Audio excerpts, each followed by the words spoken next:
an engineering marvel renowned the world over. It was by far the largest bridge ever built, the longest span, the tallest towers, the largest diameter cables. Built in one of the world's most challenging environments. You had titanic tides, you had wind and weather, and you had more than a mile to span. Driven by a visionary bridge builder with dreams of becoming a legend. He was a self-promoter. He sought publicity. He was a dreamer, a tinkerer. A marriage of human ingenuity and natural beauty. It's one of the wonders of the modern world, the Golden Gate Bridge.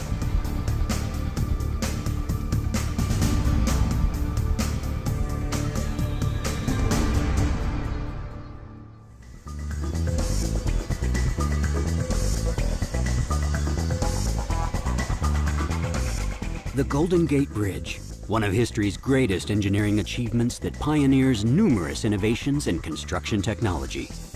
To create this famous icon, bridge builders tackle immense challenges with ingenuity, determination, and a vision of greatness. The result? A melding of technology and art, and a lasting monument to the city of San Francisco. You can go anywhere in the world today, just about, show somebody a picture of the Golden Gate Bridge and they'll go, oh yeah, San Francisco. The rugged California coastline. For over 1,300 kilometers, it's a scenic stretch of land, a chain of wide beaches, thick forests, and jagged mountains, interrupted by a tumultuous break, where water flows between the city of San Francisco and its Marin County neighbor to the north. This 1.6 kilometer wide gap is called the Golden Gate, and it's a wild stretch of water and weather. This is a very beautiful setting where the bridge lies. However, it's also a very challenging site. Founded in 1776, the city of San Francisco sits right next to this rushing tempest. By the early 20th century, it's a booming metropolis of more than 400,000 people. But it faces its toughest test on an April morning in 1906. A powerful earthquake strikes, shaking the city, rupturing gas lines, starting enormous fires. The city is leveled. The city was in a state of disrepair, damage everywhere, and it was a very challenging time in the history of San Francisco. More than 28,000 buildings are destroyed, reduced to piles of smoldering rubble. People wander through the destruction, dazed and humbled. Almost immediately, a shared sense of civic pride takes hold, and San Franciscans vow to rebuild their city. San Francisco was in a condition of trauma. For nearly 50 years, it had been the social and financial capital of the far west. Now it stood devastated. Could it rebuild itself? How would it rebuild itself? Could it restore itself as Queen City of the Golden West? Within a decade, the city is back on its feet. As San Francisco continues to grow, a new invention, automobiles, fills the bustling city streets. But now, San Francisco faces a new problem. At only 122 square kilometers, surrounded on 3 sides by water, its boundaries are fixed. For continued growth, the city will need to find a way for cars to cross the San Francisco Bay. Right now, the only way over, a crowded ferry system. Cars used to line up for hours sometimes to go on the ferry. Cars kept lining up, and they just couldn't carry the people. It was a truly horrific situation with lots and lots of traffic problems. That was really the point where people just said, this is ridiculous, we've got to have a bridge. Bridges. They're one of the oldest engineering achievements in human history, dating back to early wood walkways, stone paths, and brick arches. By the turn of the 20th century, bridges are crossing massive canyons and mighty rivers. To most of us, a bridge is a source of awe and wonder, spanning an impassable natural obstacle. But to an engineer, a bridge is a complex challenge, combining solid functionality and lasting strength with architectural splendor. When bridge engineers look closely at the Golden Gate Strait, they see powerful currents and unpredictable weather. In short, a tough place to build a bridge. Some say it can't be done. Others say it will cost too much. But one man sees an opportunity. His name, Joseph Strauss. Joseph Strauss was a man of some conflicting traits. He was a self-promoter. He sought publicity. He was a dreamer, a tinkerer. A Chicago-based engineer, Strauss makes his name and his fortune building hundreds of bascule bridges, short, functional structures that tilt up over small canals and rivers. It's a lucrative business, but lacked the glory and recognition he sought.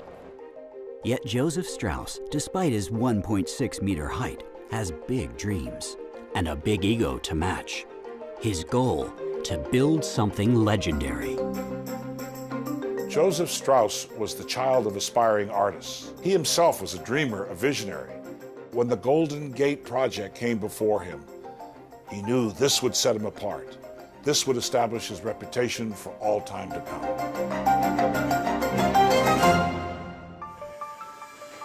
In 1919, Strauss meets with a San Francisco city engineer.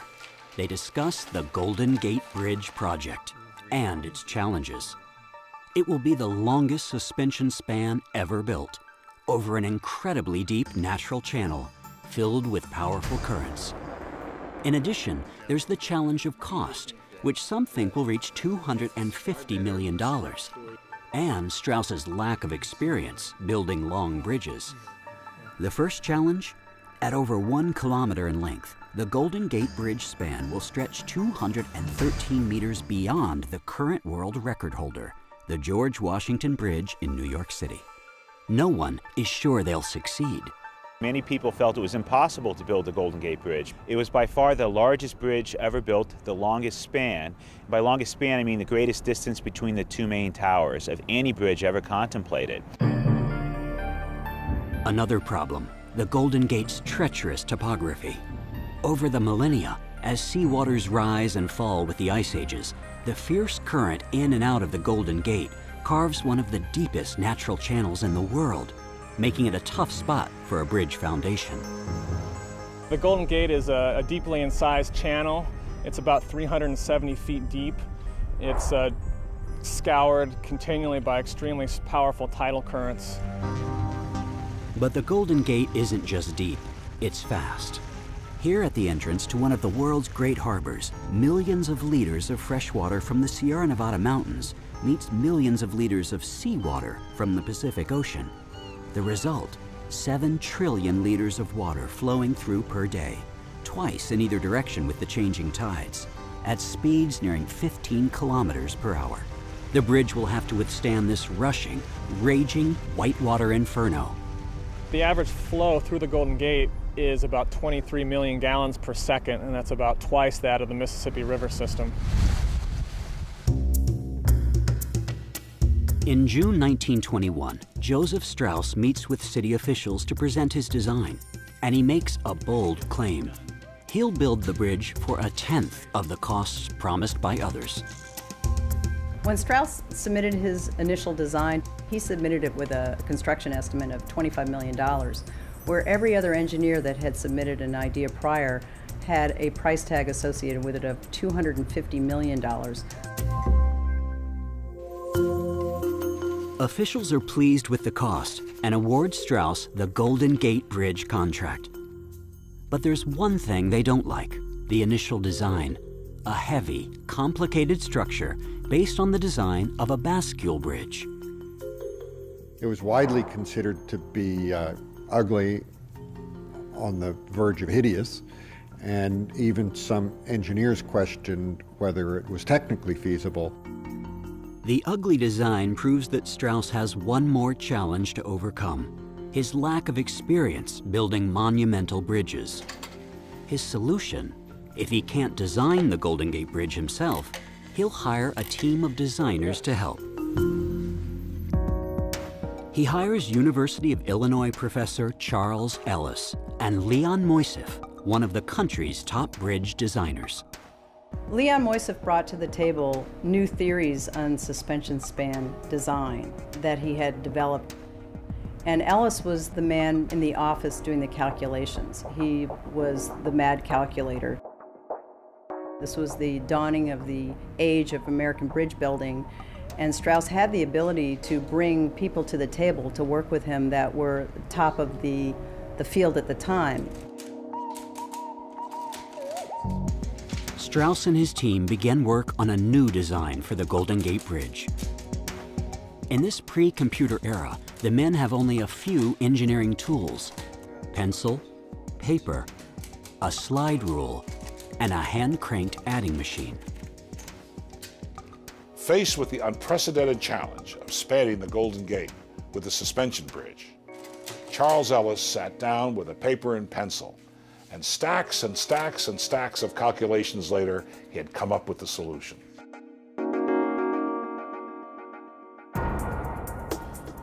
To build the world's longest bridge, Ellis and Moisseiff turned to a proven design: the suspension bridge. All the longest span bridges in the world today, as they were in the 1930s, are suspension bridges. It's the only way to have a minimum structural weight in an efficient form over great distances. The basic suspension bridge design is the same whether it's a primitive rope bridge or a modern concrete and steel structure. Anchorages in either shore hold cables that drape over towers and suspend a roadway. The structure stands with the help of two simple forces: tension and compression. The weight of the roadway and its traffic pull down on the cables, a force of vertical compression that's transferred into the towers and dissipated into the earth. At the same time, the weighed down cables are stretched between either shore, a force of horizontal tension that's transferred into the anchorages and also dissipated into the earth. So this entire structure that's over a mile long has 4 points where the weight of that structure is transferred into the ground. The entire bridge is suspended like a giant hammock floating in the air.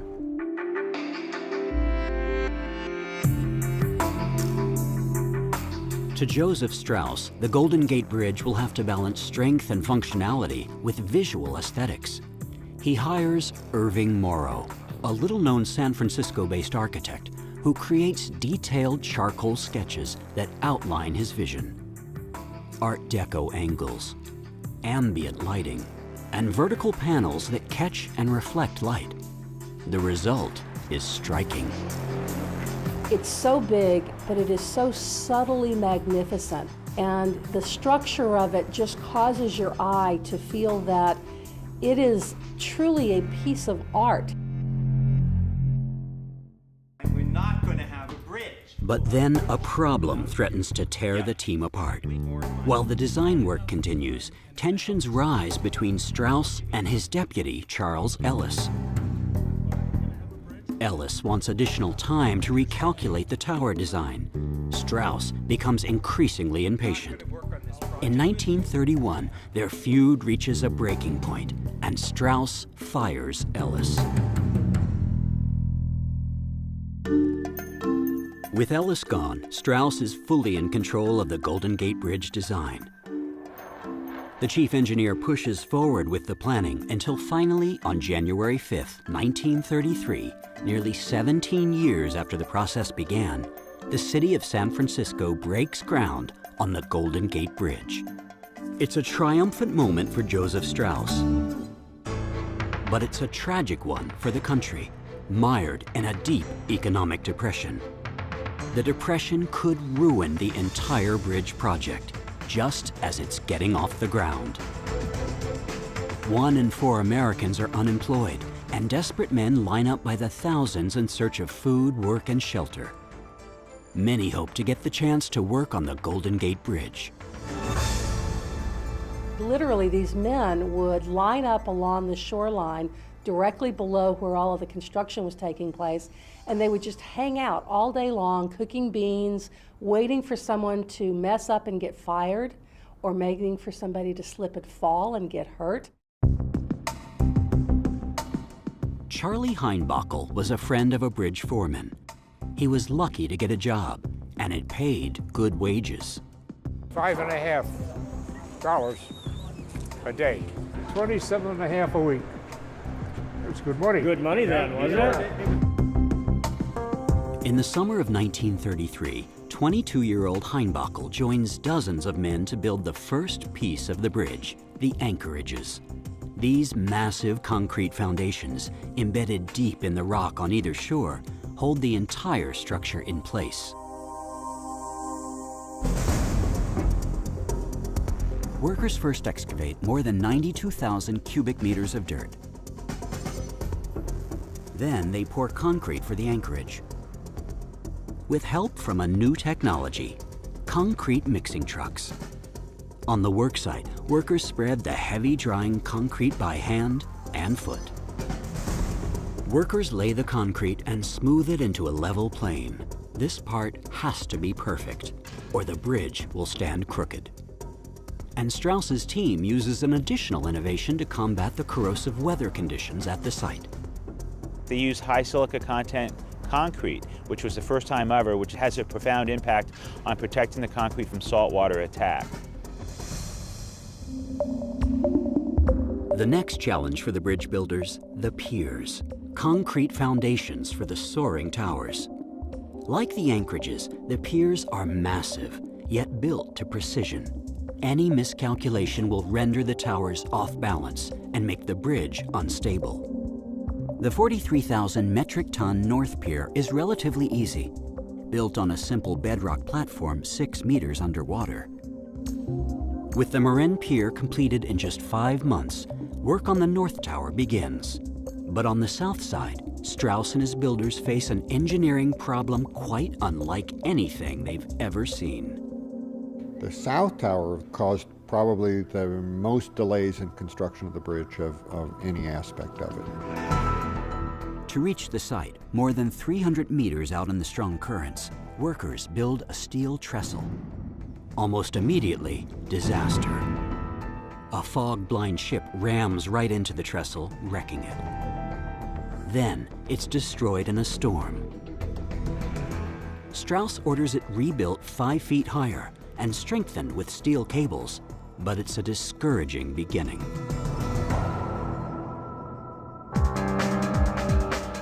Now the most difficult job begins, building the foundation 30 meters underwater on solid bedrock. It's a dangerous job for construction divers. They can only work for 20 minutes at a time during the 4 daily slack tides. And submerged in the churning water, they'll be nearly blind. A diver dealing on this project would have had to deal with extremely low visibility conditions. The water is heavily sediment laden. Probably below about 10 meters or 30 feet, the water is completely dark.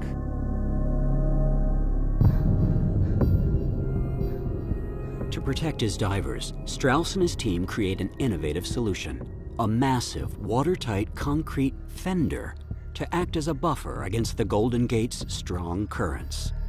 But building the 9,000 metric ton fender is itself a challenge.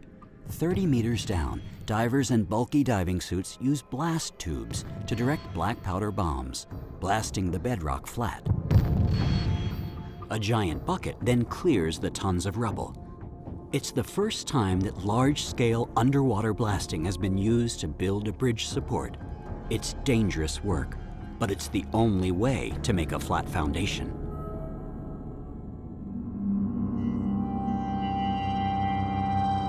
Once the bedrock is blasted, workers lower pieces of a huge wood and steel frame into place. 22 giant concrete sections are added. By November of 1934, the protective fender, the size and shape of a football field, is complete. Large pumps suck 35.5 million liters of water out, leaving an empty hole in the middle of the powerful Golden Gate. It looked like a huge empty pool in the middle of the Golden Gate, dewatered into dry ground. The bedrock is now ready for inspection. An engineer and superintendent climb down a ladder inside a well 32.5 meters deep. After careful observation, they declare that the rock is solid. Strauss is ecstatic and makes a prophetic statement. The South Pier would be completed before the new year. With a major challenge overcome, work proceeds quickly. Workers pour concrete until the foundation stands nearly 46 meters tall, 13.5 meters above the water. On December 31st, 1934, as Strauss had predicted, the 272,000 metric ton South Pier is declared complete, one of the most difficult underwater construction feats ever attempted. Workers now began erecting the soaring towers, each nearly 242 meters tall. With the North Tower complete, work begins on the South Tower. Iron workers assemble about 20,000 metric tons of structural steel, piece by massive piece, in some of the most brutal winds, tides, and fog.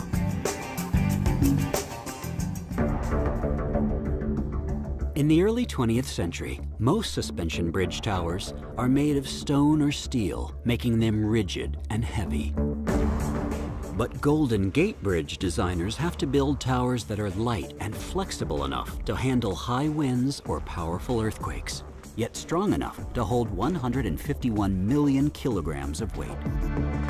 Their innovation, a honeycomb of small, hollow steel cells, 1 meter square and riveted together.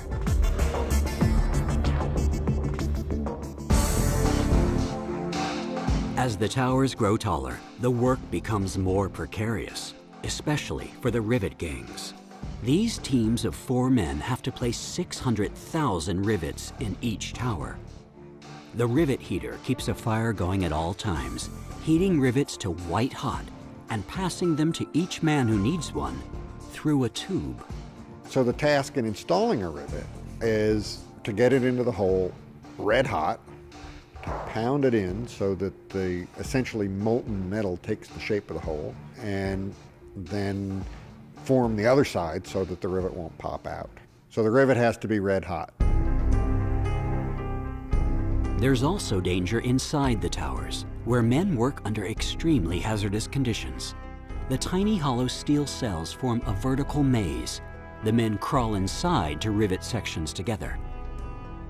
37 kilometers of ladders connect 90 designated routes through the towers. Inside the cramped 1 meter square cells, the riveting guns make a deafening noise. Even worse, the white-hot rivets melt the red lead paint right off the steel. The result, deadly lead fumes. Riveters report nausea and abdominal pain, classic signs of lead poisoning. It was a toxic poisoning that made people weak and lose their physical stamina, and apparently their hair as well. Strauss takes action. He requires future orders of steel to be covered with iron oxide paint instead of lead, and the existing rivet holes are stripped of their lead paint. He also has compressed air pumped into the tower shafts and provides all riveters with filter masks. It's a clear sign. On the Golden Gate Bridge, safety will be a top priority. The people responsible for the Golden Gate Bridge were really safety conscious. Hard hats were required. In this early era of big construction projects, planners on a $25 million bridge would expect about 25 workers to die. But Joseph Strauss isn't willing to accept that kind of loss.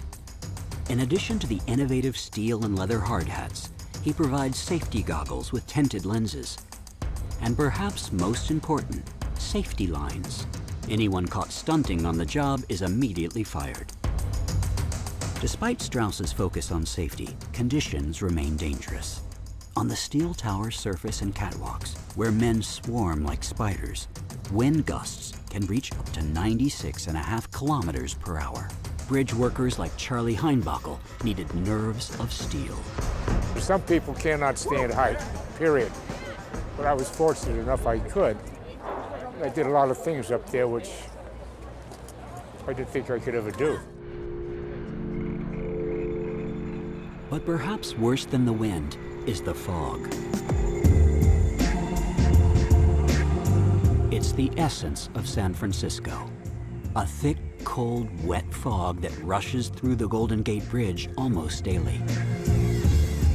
What causes this type of advection fog? Winds blow the Pacific Ocean's moist, warm air over the California coast's cold water. The air temperature drops down to its dew point, and the moisture condenses into fog. Meanwhile, hot air rising in California's Central Valley creates a vacuum, pulling that fog in through the lowest point on the coast, the Golden Gate. Here it's not little cat feet, it's more like a herd of elephants drumbling in, and it is huge, it's heavy, it's very impactful, it's very cold. The fog makes bridge work dangerous. When it rolls through, it blots out the sun, cutting visibility to under 1 meter and lowering temperatures by as much as 16 degrees in a matter of hours. Fog made the footing slippery and treacherous. The winds buffeted everything. They were cold, but they adjusted. The weather has one other effect. It's destroying the metal towers. Painters are deployed to clean all corroded steel. It's the start of a battle against the elements that continues today. In the Golden Gate Strait, it's usually pretty overcast and foggy, so that tends to corrode the steel and penetrate the coatings.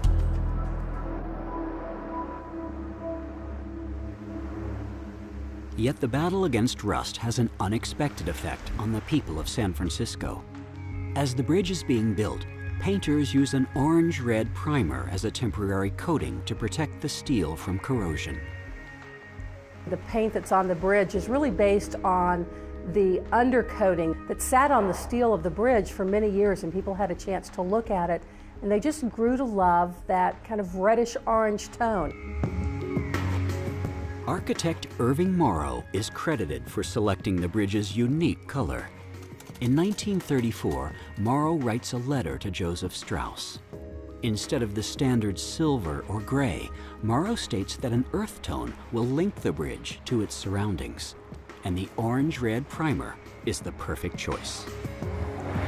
It's really international orange, and that is the color that Irving Morrow envisioned as blending with the Marin headlands, the hills behind the bridge to the north, as well as being a beautiful color reflecting back as you're looking at the city of San Francisco.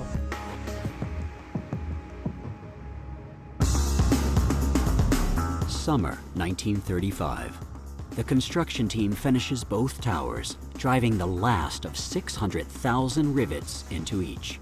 At 227 meters in height, they're the tallest bridge towers in the world. By now, it's clear something special is rising out of the water. The Golden Gate Bridge is the most beautiful bridge in the world. And no matter where you are in the bay, it stands out very bright. With work running smoothly, the man most responsible for the bridge, Chief Engineer Joseph Strauss, is nowhere to be found. Drained by the 10-year battle over the bridge, he confines himself to his San Francisco apartment to rest, observing the bridge through a telescope. Towards the end of the project, Strauss disappears for a few months. Some have speculated that he experienced a form of emotional breakdown. The towers are done. The next step, the cables. In October of 1935, workers from the John Roebling Company began hanging the massive cables that will hold the entire bridge together.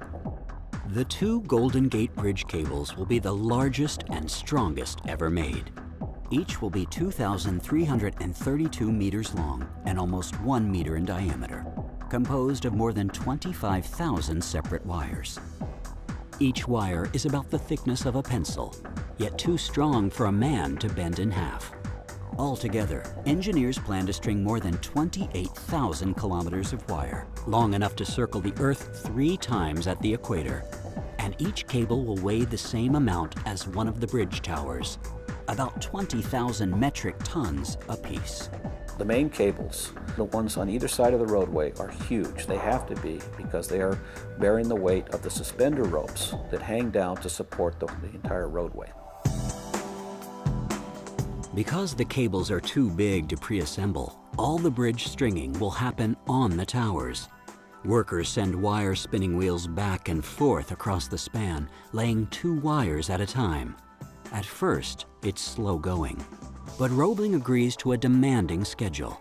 Finish the job within 12 months or lose money for every additional day. To beat this deadline, the innovative company finds a solution: spinning many wires from both ends at once. The spinning wheels would meet in the middle and trade cables, and therefore allow about twice the speed of spinning of any method that had been used before. Roebling's innovations deliver a dramatic increase in speed.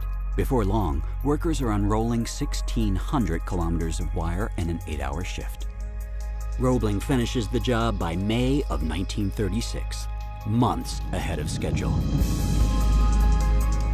To protect them, the completed cables are then squeezed together with compactors, each exerting over 73,000 kilograms of pressure. Sealed every 15 meters with metal cable bands, the cables are covered in a primer, followed by red lead paint. Now the Golden Gate Bridge is almost complete. One major challenge is still left: the suspended roadway, the counterweight that keeps the whole bridge in a perfect harmony of tension and compression. But engineers have to find a balanced way to build the roadway to keep the towers from toppling. It's a simple challenge with a simple solution: extend the roadway out from each tower symmetrically. Yet there's a surprising short-term result. While the 2 ends inch closer to a meeting in the middle, their unbalanced weights leave the roadways with a distinct angle. You see pictures of the bridge under construction, and it looks like the ends of the trusses towards the middle are pointed up in the air and will have a big kink. Iron workers move steel beams out in 4 directions at once, inching ever closer together toward a mid-span meeting. Vertical suspender ropes, ranging from 3 to 152 meters long, connect the roadway to the cables. Placed every 15 meters, the ropes are separated by spreaders to stop any movement. Joseph Strauss, still the bridge's chief engineer in name and in vision, rarely appears at the bridge, and even more rarely in public. Despite Strauss's absence, his presence is felt in other ways. Thanks in large part to his emphasis on safety, after more than 3 years of bridge construction in difficult conditions, the project has a few injuries and close calls, but it remains fatality-free. Strauss felt tremendous pressure to get the bridge built in time and under budget. Strauss understood that men would work faster if they felt safer. He placed a tremendous emphasis on safety. While iron workers continue adding beams and rivets to the roadway at a speed of more than 30 meters per day, Joseph Strauss visits the bridge and announces yet another safety innovation: a safety net under the entire roadway. Designed to catch falling workers, it's a giant step forward in construction safety, and the first-time use of this type of net in a major construction job. Over the next few months, the investment pays off. 19 individuals' lives were saved because of that investment. The press dubbed those individuals the Halfway to Hell Club. But the perfect safety record comes to a tragic end. On October 21st, 1936, a traveling crane comes loose and collapses. It catches bridge worker Kermit Moore underneath, crushing him to death. It's a powerful reminder that bridge building is dangerous work. But then, on the morning of February 17th, 1937, tragedy strikes again. Underneath the half-finished roadway, 13 men stand on or near a 4.5 metric ton, 183-meter-long platform. Without warning, it tears away from the bridge, falling into the net. For an instant, the net holds. Then it rips free. Platform and men fall 60 meters into the water.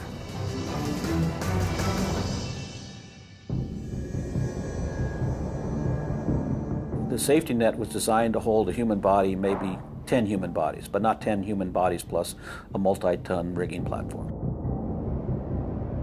Only 3 bridge workers survive the catastrophic accident. The 10 others are dead. Charlie Heinbockel was on the bridge that day, working with 2 of the victims, Chris Anderson and Charlie Lindros. We just worked together those days as a crew. Fortunately, they separated us, and that's what happened. I wasn't there, but I could have been. Yeah, it was swept right out to sea. It was sad to see. Pretty sad. The accident is a huge blow to Chief Engineer Joseph Strauss and the entire bridge construction crew. But the nearly completed bridge is still judged to be structurally sound, and work quietly resumes. It takes 2 more months to finish placing beams on the roadway. Then workers pour concrete, the last batches in a structure that consumed enough concrete to build a 1.5 meter long sidewalk from San Francisco to New York.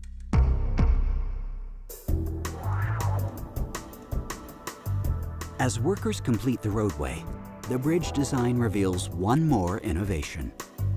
The roadway deck is separated into long sections, linked with copper expansion joints. It's a brilliant move. Bridge engineers knew the steel would expand from heat, contract from cold, or shift from wind or earthquake. Thanks to these expansion joints, the bridge will flex instead of crack. The Golden Gate Bridge, any suspension bridge, is an amazingly flexible structure, and it can move a lot. And it does on a regular basis, on a daily basis.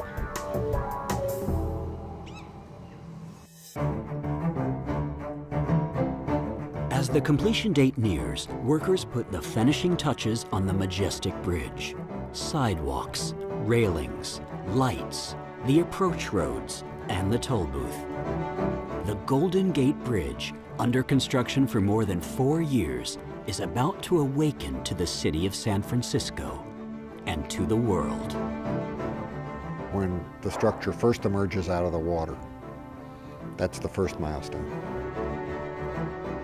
When the tallest part is completed, that's another milestone. But then when the deck is finished and you can actually walk where the final users are going to walk, that's when the life of the bridge is turned on.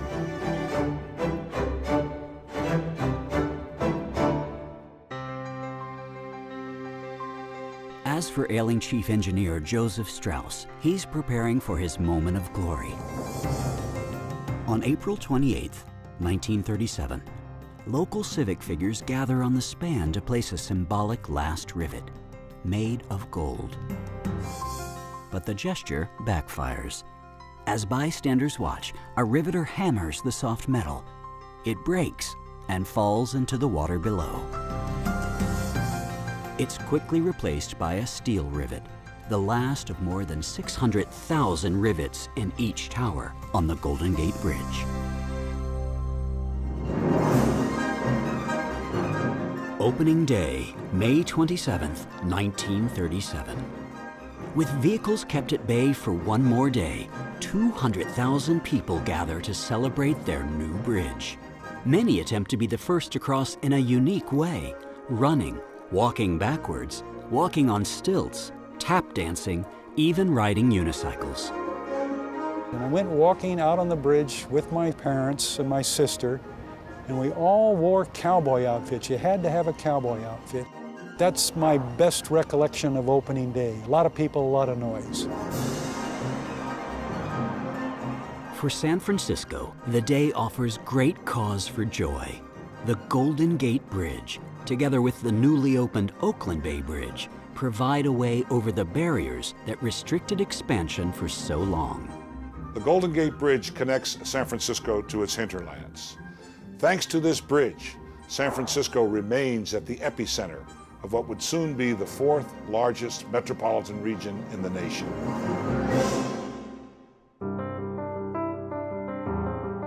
On the southern tower, 2 plaques are installed. One honors the men who died on the bridge. The other is a tribute to its engineers and planners, chief among them, Joseph Strauss. It's the recognition he long sought.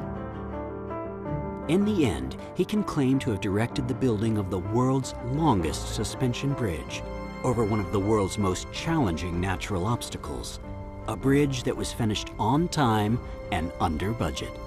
Joseph Strauss was not perfect. He had many faults. Yet he played a major role, perhaps the crucial role, bringing into being something as close to perfection as possible, the Golden Gate Bridge.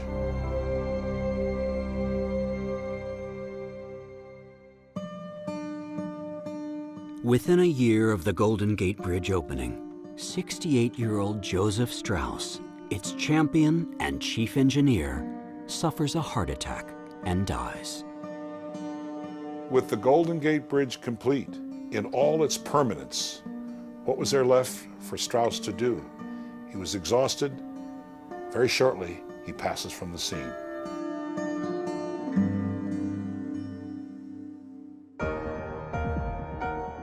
Charles Ellis, the man who designed much of the Golden Gate Bridge and hand-wrote its calculations, earns little recognition for his work. After Strauss fired him in 1931, the former professor ended up back in academia. In 1949, he died of natural causes. It remains unknown whether he ever came to San Francisco to see the finished bridge.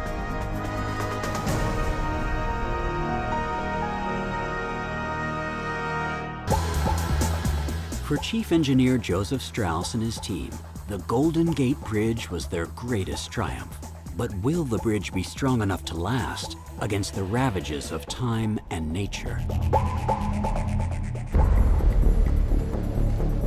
In 1989, the bridge faces a major test when a massive earthquake hits San Francisco. The Loma Prieta earthquake, 7.1 on the Richter scale, causes nearly $7 billion in damage. Houses and freeways collapse. The Oakland Bay Bridge suffers major damage, but the Golden Gate Bridge survives intact. Engineers are relieved, but they still take action to strengthen the bridge. There could be worse to come. There is absolutely no doubt there's going to be a big earthquake in San Francisco. We've been focused on preparing to make sure that the Golden Gate Bridge doesn't fall down when such an earthquake happens. Today, the Golden Gate Bridge is in the final stages of a comprehensive seismic evaluation that has been underway for the last 10 years. Engineers hope the retrofit will enable the bridge to withstand an 8.3 earthquake, the maximum credible earthquake in the Bay Area. The focus of the seismic retrofit: reinforce points of strength and increase the bridge's flexibility. Ideally, the bridge will move with earthquake forces rather than resist them. All of the steel towers on land, all the truss spans, all those towers have been replaced in the last couple of years. We've strengthened the foundations, and we've put seismic isolation bearings on top of those towers to decouple the bridge, if you wish, from the towers to minimize the forces on the structure and to allow the bridge to perform well in an earthquake. Today, the Golden Gate Bridge stands strong. Charles Ellis and Leon Moisseff's original design, strengthened and reinforced, can handle the worst that's thrown at it. Still, the harsh natural elements are relentless, wearing the metal down and eating through the rust-proof paint. And teams of painters and ironworkers have to continue fighting back. We have a rule that says if you put a new piece of steel out on the bridge, that you have to paint it within 2 hours, because if you don't paint it within that 2-hour time period, you're going to end up having some degradation begin just from the salt and the wind in the air. When it comes to rust and deterioration, engineers inspect the bridge continuously.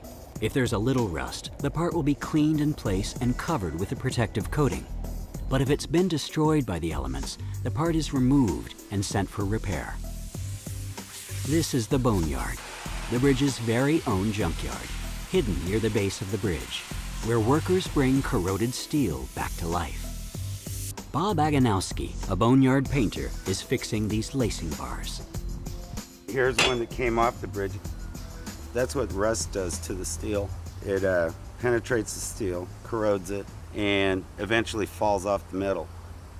So what we do is we get it down to raw metal, just like it was made again, and apply a primer, which protects the steel, and then the top coating, which protects the whole piece. If a steel bridge part is broken or must be replaced, that's where the iron shop comes in, fixing pieces and remaking the bridge little by little. Iron worker Woody Becker uses zinc, a non-corroding metal, to recast these cable spreaders, the parts that keep suspender cables from flapping in the wind. They take down the old ones, sandblast everything, reprime it. They give it to us. We put this coating and primer inside before I cast to keep the rust out of there. Out on the bridge, painter Lynn Wood works on the suspender ropes that hold up the roadway. Right now our job is to paint these. So we go up in this box, we start off by prepping it, cleaning up, flaking off old paint. Then we clean it up, then we come back and we put on 3 coats of paint. This bridge is being painted constantly. There's 35 of us approximately, and we each have a different area that we take care of at different times. As hard as these men and women work, the wind, fog, and salt water work just as hard to undo and corrode one of mankind's greatest engineering achievements. At the bridge, it's like you just got to keep going and going and going. It never ends. Every day is a challenge because you don't know exactly what the weather is going to be like, what you're going to face once you get here. The natural elements challenge the bridge daily, but there are other, more serious challenges like terrorism that threaten the bridge's very existence. Well, I think people consider the Golden Gate Bridge a target for terrorist activity simply because it is such an icon. It is a symbol not only of California, but really a symbol of the United States. And symbols are something that we have learned the hard way in the last 15 years. People are out to attack symbols. Since 2001, bridge management has improved their security to address these threats. Our dispatching office has a bank of cameras and monitors, and they will zoom in on that specific location. At the same time, we're sending out a patrol unit, a car, a scooter, a bicycle. We can be on scene within a matter of minutes for something that is happening out on a bridge. Golden Gate Bridge security is also concerned with one other type of dangerous activity: suicide. Chief Engineer Joseph Strauss envisioned the bridge as suicide-proof, but to preserve the spectacular view, architect Irving Morrow designed 1.2-meter-high guardrails, low enough for most visitors to climb over. Yet officers are always on the lookout, and they prevent about 70% of all suicide attempts. We installed call boxes on the bridge that were labeled for crisis counseling. If someone does feel despondent and they feel the need to talk to somebody, they can pick up that phone, it rings into my dispatching office. We can talk to them, or if they choose, we can patch them over to a suicide prevention counselor. And it's been really helpful.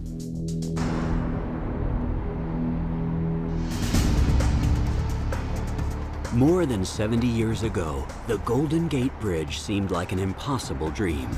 Yet visionary Chief Engineer Joseph Strauss was unstoppable. He and his team developed one innovation after another to overcome huge technical and environmental challenges. And the men who built the bridge risked their lives assembling every piece of steel, every last rivet. Their hard work and dedication paid off.